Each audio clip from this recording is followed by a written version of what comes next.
Padilla sa kanyang buhay. Mapapatawad ni Catherine Bernardo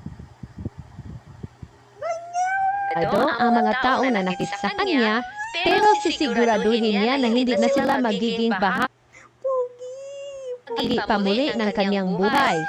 Distance is my way of protecting my peace.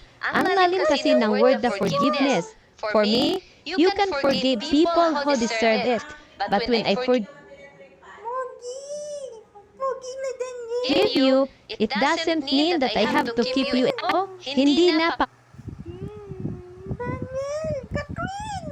Ganda mo. babalikin si Daniel Padilla Daniel. Mugi mo.